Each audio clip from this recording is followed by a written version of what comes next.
Welcome to quick study material. आज है 20 जनवरी 2025 और जितने भी इंपॉर्टेंट क्वेश्चंस बनेंगे हम उन सभी क्वेश्चंस को यहाँ पर देखेंगे।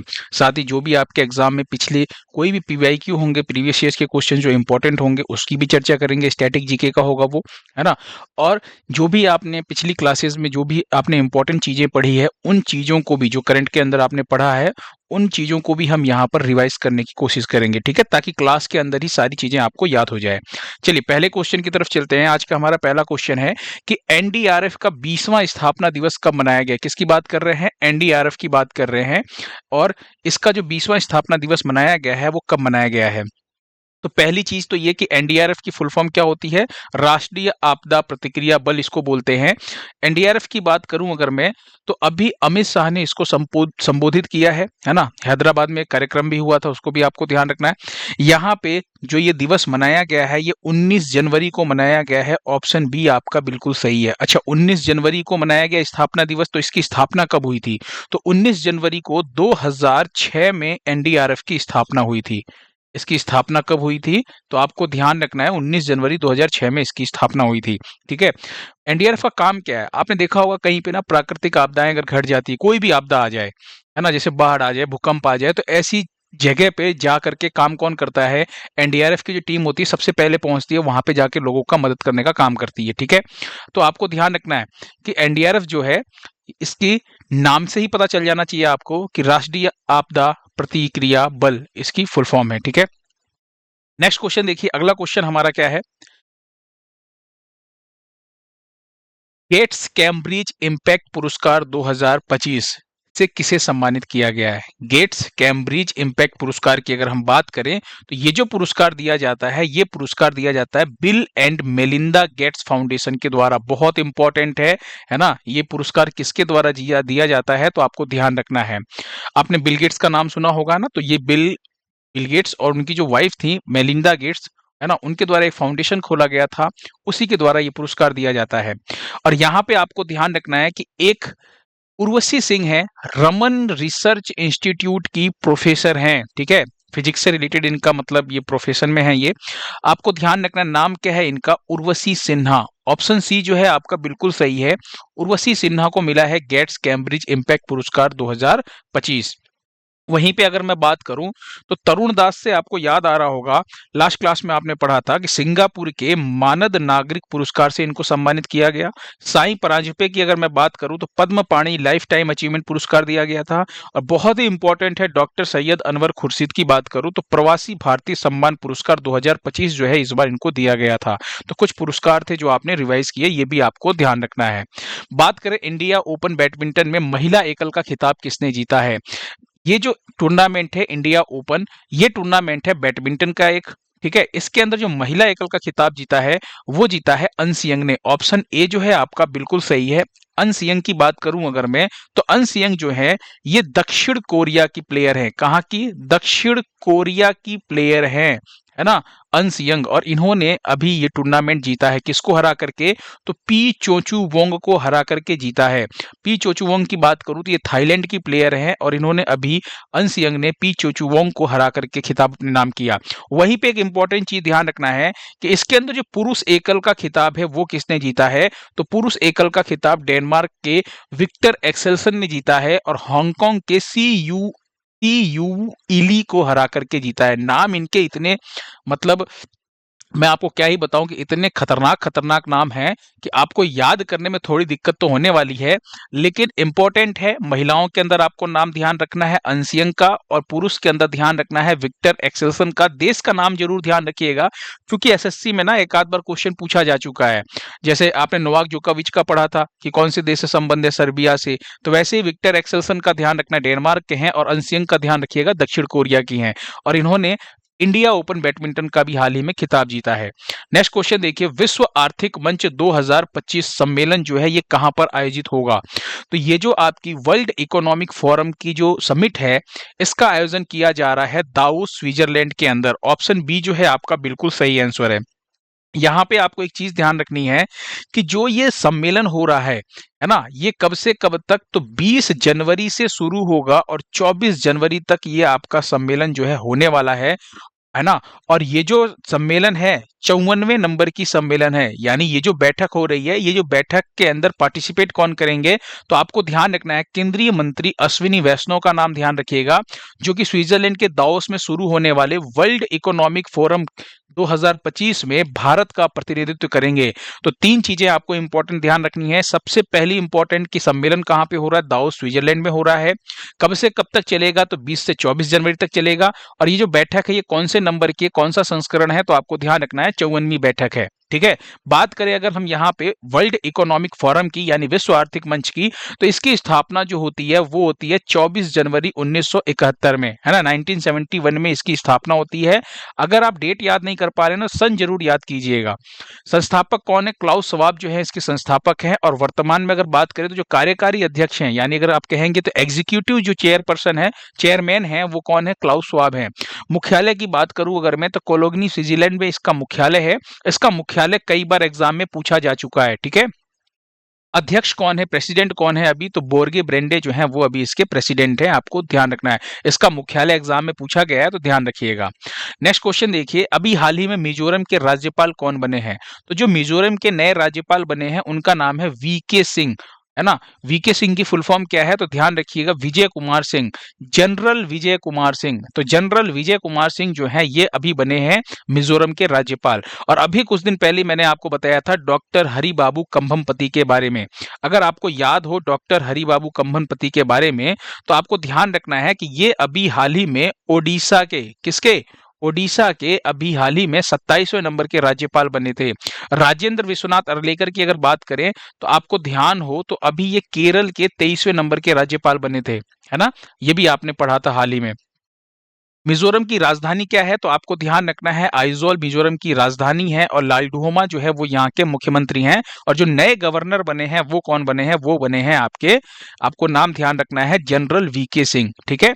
मिजोरम की बात करूं अगर मैं यहाँ पे, तो ये देखिए, ये जो आप रेड वाला हिस्सा देख रहे हैं ना यहाँ पे छोटा सा, ये है आपका मिजोरम, है ना, सबसे यहाँ पे नीचे जो लटका हुआ हिस्सा है। ठीक है। नेक्स्ट क्वेश्चन देखिए, अगला क्वेश्चन क्या है आपका, हाल ही में किस देश के सर्वोच्च न्यायालय पर हमला हुआ है ना। इंपॉर्टेंट न्यूज है। अभी हुआ क्या है कि आपको एक चीज ध्यान रखनी है, ईरान की जो राजधानी, ऑप्शन जो सी है आपका बिल्कुल सही है, ईरान के अंदर जो ईरान की सुप्रीम कोर्ट है उसके ऊपर हमला हुआ है। तो ईरान की जो राजधानी है तेहरान, वहां पे जो सुप्रीम कोर्ट स्थित है वहां पे ना खूब भयंकर गोलीबारी हुई है, जिसके अंदर ना 2 जजों की मृत्यु हो गई है। किसकी, 2 जजों की मृत्यु हो गई है। और एक जज जो है वो गंभीर रूप से घायल है। हो सकता है कि इनकी भी मृत्यु हो जाए, लेकिन आपको ध्यान रखना है कि अभी तक तो ये घायल में ही इनकी गिनती हो रही है, और फिलहाल 2 जजों की जो है वो मृत्यु हुई है। तो अभी ईरान के सर्वोच्च न्यायालय यानी सुप्रीम कोर्ट पर हमला हुआ है, ये बात आपको ध्यान रखना है। ठीक है। ईरान की अगर मैं बात करूं यहाँ पर, तो मैप में देखिए एक बार ईरान को, ये अपना प्यारा आपको भारत दिख रहा है, दिख रहा है आपको, ये आपको अपना भारत दिख रहा होगा, दिख रहा है आपको, है ना। तो ये जो भारत दिख रहा है आपको, यहां से भारत से जस्ट बगल में आपको क्या दिख रहा है, पाकिस्तान। इसके जस्ट ऊपर जाएंगे तो अफगानिस्तान, और फिर इसी से सटा हुआ क्या है, ईरान। ये है आपका ईरान। ईरान की लोकेशन आपको ध्यान रखनी है। ठीक है। ईरान की अगर मैं बात करूं तो इसकी राजधानी क्या है, इसकी राजधानी तेहरान है। करेंसी जो है इसकी रियाल है। और मसूद पेजिस्कियान जो है वो यहाँ के राष्ट्रपति हैं। ठीक है। अभी एक और चीज आपको ध्यान रखनी है कि एससीओ का ना स्थायी सदस्य कौन बना है। एससीओ का स्थायी सदस्य अगर हम बात करें, तो अभी हाल ही में ईरान बना है। तो ये चीज आपको ध्यान रखनी है। ठीक है। संघाई सहयोग संगठन की बात कर रहे हैं। नेक्स्ट क्वेश्चन देखिए, आईएमएफ ने वित्त वर्ष 2025 यानी फाइनेंशियल ईयर 2025 की बात करूं, तो भारत की जो विकास दर है, जो जीडीपी ग्रोथ है, वो कितना प्रतिशत रहने का अनुमान लगाया है आईएमएफ ने।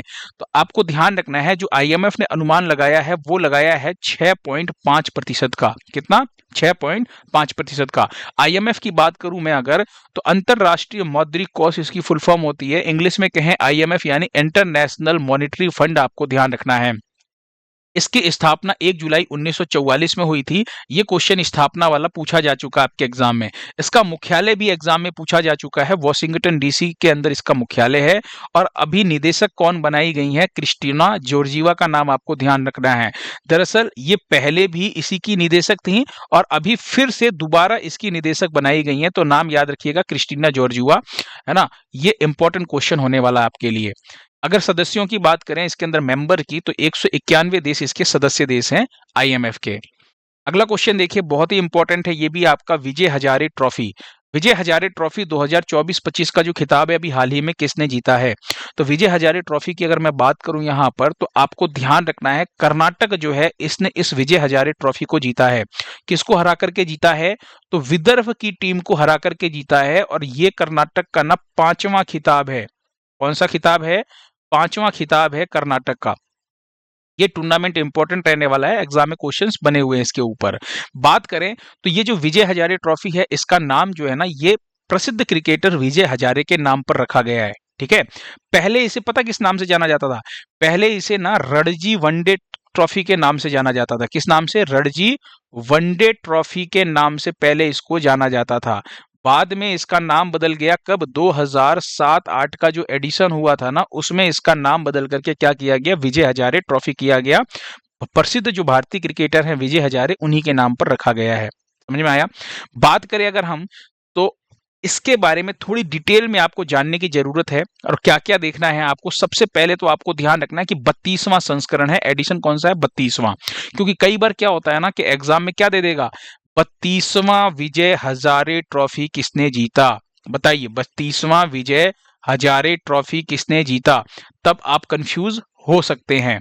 तो आपको एक तो ये ध्यान रखना, संस्करण है तो सीधा पूछ देगा ना कि अभी हाल ही में जो विजय हजारे ट्रॉफी का आयोजन किया गया था, कौन सा एडिशन था या कौन सा संस्करण था। तो आपको हर तरीके से चीजों को ट्रैकल करना है। दूसरा, 21 दिसंबर 2024 को शुरू हुआ था और 18 जनवरी 2025 को खत्म हुआ है अभी। इसका जो फाइनल मैच है वो कहां पर? गुजरात के वडोदरा में जो कोटाम्बी स्टेडियम है वहां पे खेला गया है।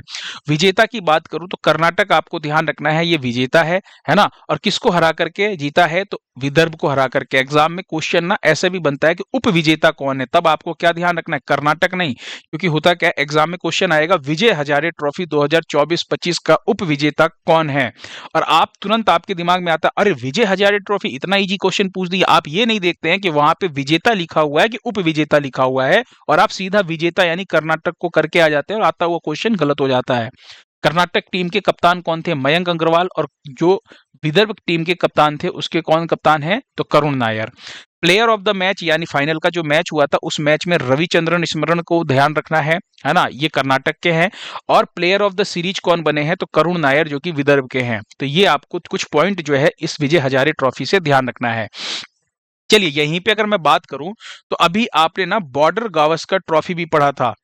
बॉर्डर गावस्कर ट्रॉफी 2024-25 याद आ रहा है किसी को? आपको बताना है कि इसके अंदर विजेता कौन है। कमेंट बॉक्स में बताइएगा, मैं सबके कमेंट पढ़ता हूं। ठीक है। आपको क्या बताना है कि बॉर्डर गावस्कर ट्रॉफी जो है इसके विजेता कौन है और किसको हरा करके ये विजेता बना है भाई, है ना। किसको हराया है, ये बहुत इजी है। इसके अंदर दो ही टीम है। कितनी टीम है? सिर्फ दो ही टीम का ये टूर्नामेंट होता है। पढ़ा रखा है, आप इसका आंसर दीजिएगा। बॉर्डर गावस्कर जो ट्रॉफी है किसने जीता है। चलिए अगला क्वेश्चन देखिए। नेक्स्ट क्वेश्चन क्या है आपका? पहली बार भारत के लोकपाल का स्थापना दिवस कब मनाया गया है? मोस्ट इंपॉर्टेंट क्वेश्चन है ये आपका, आपके एग्जाम में बिल्कुल छपने की संभावना है। पहली चीज तो ये आपको ध्यान रखना है कि ये जो बनाया गया है पहली बार मनाया गया है। तो पहली बार मनाई जाती है जब चीजें, तो बहुत इंपॉर्टेंट होती है। और लोकपाल का जो स्थापना दिवस पहली बार मनाया गया है, ये मनाया गया है आपका 16 जनवरी को। यानी ऑप्शन बी जो है वो आपका बिल्कुल सही है। 16 जनवरी को पहली बार लोकपाल का स्थापना दिवस मनाया गया है। समझिए लोकपाल है क्या चीज, है ना। लोकपाल क्या है? तो आपको ध्यान रखना है कि भ्रष्टाचार को रोकने के लिए 2013 के अधिनियम के तहत इसकी स्थापना होती है, जिसे 16 जनवरी 2024 में लागू किया गया था। अब आप समझ गए होंगे कि 16 जनवरी को हम क्यों इसका स्थापना दिवस मनाए इस बार। ठीक है। तो 16 जनवरी को ये लागू होता है 2014 में, इसलिए हमने 16 जनवरी को इसका स्थापना दिवस मनाया। पहली बार मनाया है कब? 2025 में। भ्रष्टाचार को रोकने के लिए इसका गठन किया गया था। लोकपाल की बात करें तो एक अध्यक्ष और 8 सदस्य होते हैं इसके अंदर।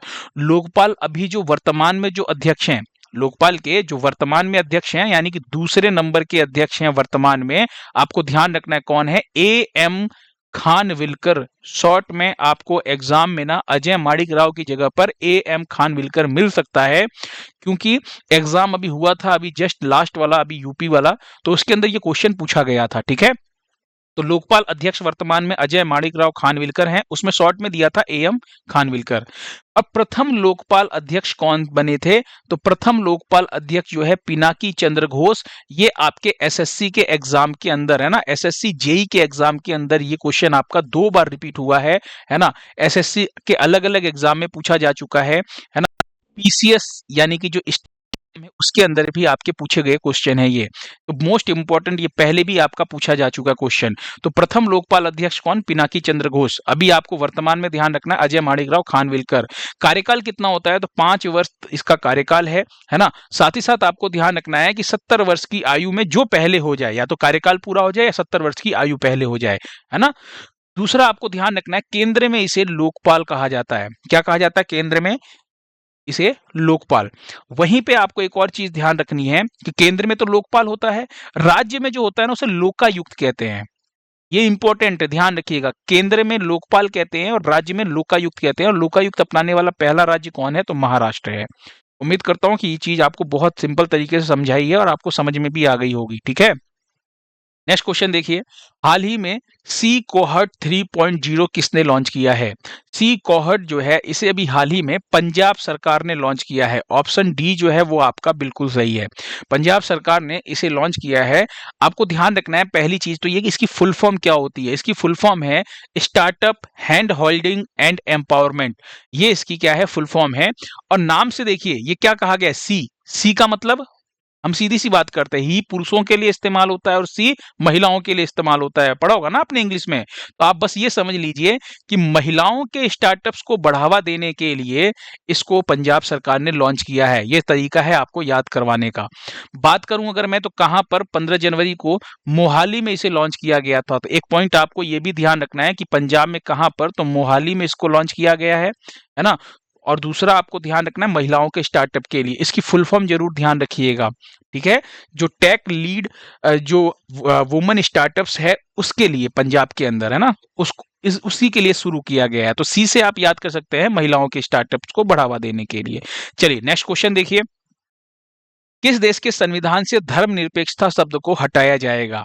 अभी हाल ही में बांग्लादेश, ऑप्शन सी जो है आपका बिल्कुल सही है, ध्यान रखिएगा। बांग्लादेश की बात करें तो बांग्लादेश में गठित संविधान सुधार जो आयोग है ना, आयोग ने संविधान से इन शब्दों को हटाने की सिफारिश की है। कौन कौन से वो शब्द हैं? तो पहला आपको ध्यान रखना धर्मनिरपेक्षता, दूसरा राष्ट्रवाद, तीसरा समाजवाद। ये तीनों आपको याद रखने हैं। समझ में आया आपको?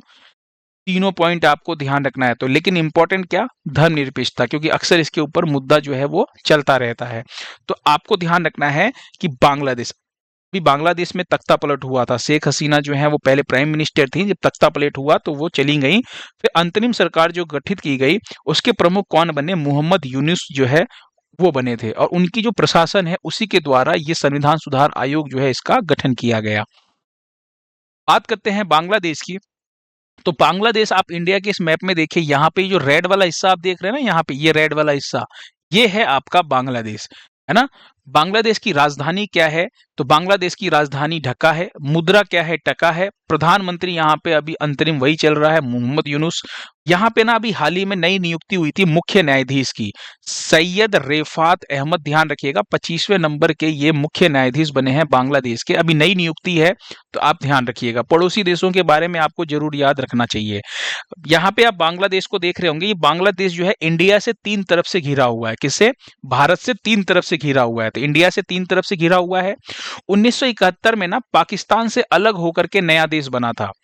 ठीक है, पहले जो पाकिस्तान बना था, तो आपको ध्यान रखना है कब की बात कर रहे हैं? 1971 में। ये पाकिस्तान है। पाकिस्तान ये वाला और ये वाला जो हिस्सा है, ये दोनों पाकिस्तान हुआ करता था। मतलब पाकिस्तान का एक हिस्सा इधर था, पाकिस्तान का दूसरा हिस्सा इधर था। 1971 में ना इसे अलग होकर के बांग्लादेश जो है वो नया देश बना था। किससे अलग होकर के? पाकिस्तान से अलग होकर के। भारत की सबसे लंबी सीमा रेखा जो है वो बांग्लादेश के साथ बनती है, 4096 किलोमीटर। ये मैं वो क्वेश्चन करवा रहा हूं जो आपके एग्जाम में बार बार रिपीट हुए क्वेश्चन है, पीवाईक्यू, प्रीवियस ईयर्स के क्वेश्चन जो बार बार एग्जाम में पूछे गए हैं। कौन कौन से वो राज्य हैं, है ना, जिसके साथ बांग्लादेश की सीमा लगती है? देखिए, पश्चिम बंगाल, मेघालय, असम, त्रिपुरा और मिजोरम। यहाँ पे मैप में देखिए, मैप में आप देखेंगे ना तो ये है आपका पश्चिम बंगाल, है ना। फिर ये आपका है आसाम, ठीक है, जो इसकी सीमा यहां से लगती है, और ये है आपका मेघालय, इसकी सीमा देखिए यहां से लग रही है, और ये है आपका त्रिपुरा, और ये है आपका मिजोरम। तो टोटल 5 राज्यों से आपको ध्यान रखना है सीमा लग रही है बांग्लादेश की। एक इंपॉर्टेंट चीज देखिएगा, ये जो त्रिपुरा है ना, त्रिपुरा बांग्लादेश से 3 तरफ से घिरा हुआ है। भाई बांग्लादेश खुद इंडिया से 3 तरफ से घिरा हुआ है, लेकिन यहाँ पे त्रिपुरा को देखिए, ये जो है 3 तरफ से किससे घिरा हुआ है, बांग्लादेश से। और ये इसी को जीरो लाइन कहा जाता है। क्या कहा जाता है, ध्यान से सुनिएगा, त्रिपुरा और बांग्लादेश के बीच की सीमा को क्या कहा जाता है, तो जीरो लाइन कहा जाता है। कई बार पूछा गया एग्जाम में। बिमस्टेक का मुख्यालय कहां पर है, इंपॉर्टेंट है, ध्यान रखिएगा। ढाका में। किसका, एक अंतरराष्ट्रीय संगठन है बिमस्टेक, उसका जो हेडक्वार्टर है वो ढाका में है। गंगा नदी को बांग्लादेश में पद्मा के नाम से जाना जाता है, और ब्रह्मपुत्र नदी को बांग्लादेश में जमुना के नाम से जाना जाता है। ये क्वेश्चन कई बार एग्जाम में रिपीट हुए हैं, याद हो जाएगा। चलिए, लास्ट टाइम पे मैंने आपसे क्वेश्चन पूछा था, किस टेनिस खिलाड़ी ने सबसे ज्यादा ग्रैंड स्लैम मैच जो है वो खेलने का रिकॉर्ड बनाया है, तो आपको ध्यान रखना है नोवाक जोकोविच जो है बिल्कुल सही आंसर था। कुछ बच्चों ने इसके अंदर गलतियां की थी, हो सकता है उनका ध्यान, मतलब उन्होंने ध्यान से नहीं चीजों को देखा होगा, पढ़ा होगा। आपको ध्यान रखना है, रोजर फेडरर कुछ लोगों ने बताया था, जो कि गलत आंसर है, ठीक है। नोवाक जोकोविच आपका बिल्कुल सही है। और वर्तमान में ना सबसे ज्यादा ग्रैंड स्लैम जीतने वाले भी कौन है, तो नोवाक जोकोविच, इन्होंने 24 ग्रैंड स्लैम जो मैच है वो जीते हैं, ठीक है। आज आपके लिए एक और छोटा सा क्वेश्चन है, मैंने एक पूछा है आपको बॉर्डर गावस्कर ट्रॉफी, एक और ध्यान रखना है। US world future skills index 2025 में भारत कौन से स्थान पे है, ये पहली बार रैंकिंग जारी हुई है, इसलिए ये क्वेश्चन थोड़ा सा इंपॉर्टेंट रहने वाला है आप लोगों के लिए। इसके अंदर मैंने आपको पूरा डिटेल में बताया था, आपको बताना है ओवरऑल रैंकिंग में भारत का स्थान कितना है। कमेंट बॉक्स में आप लोग ना क्या कीजिएगा, आंसर दीजिएगा। पीडीएफ जो है आपको ध्यान रखना है, टेलीग्राम चैनल पे जाइए, डिस्क्रिप्शन में लिंक दिया गया है, वहां से आप डाउनलोड कर सकते हैं, ठीक है। वीडियो को ज्यादा से ज्यादा आप लोग लाइक दीजिए, है ना, अपना प्यार दीजिए। चलिए, थैंक यू सो मच, मिलते हैं नेक्स्ट वीडियो में।